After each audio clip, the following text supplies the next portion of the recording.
Pinterest is really more like a search engine, and for some businesses, it may be exactly where your next customers are looking.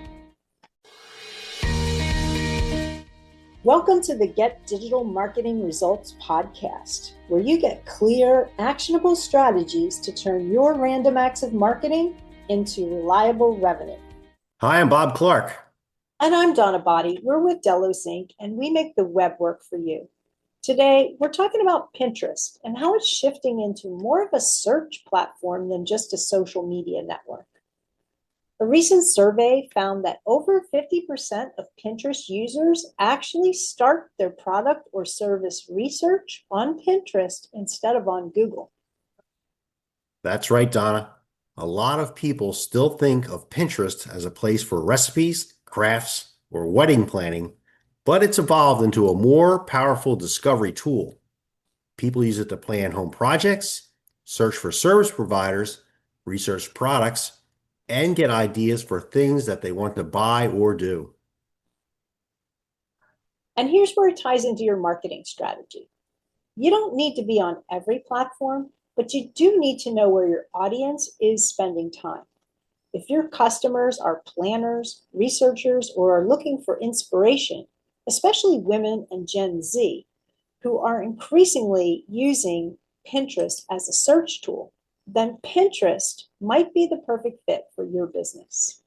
And what's nice is content you may already be creating, like blog posts, videos, or product photos, can be repurposed into pins that can drive traffic back to your website.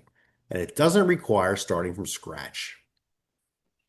Right, Pinterest content has a longer shelf life than most other social platforms too. A single pin that you post today could keep driving traffic for months or even years, unlike a Facebook post that disappears in a day or two. Plus, Pinterest works a lot like a search engine, meaning your pins can show up when people are actively searching for topics you cover. This is about showing up when people are already looking for solutions that you offer. Understanding who your audience is, where they spend time, and showing up consistently with helpful content is really all you need to do.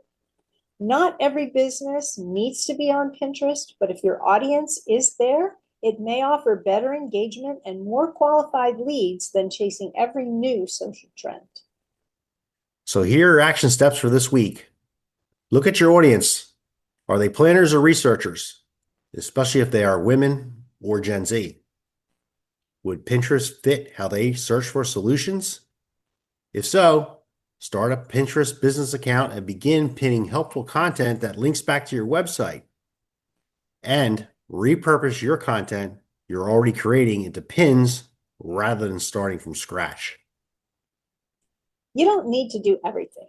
You need to do the right things for your business, and sometimes showing up in the right place makes all the difference. And that's it for today's episode.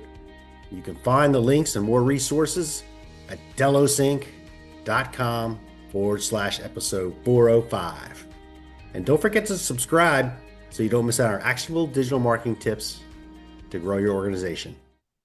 Thanks for listening to the Get Digital Marketing Results podcast. If you're ready to simplify your marketing and build reliable growth for your business, visit us at delosinc.com to learn more.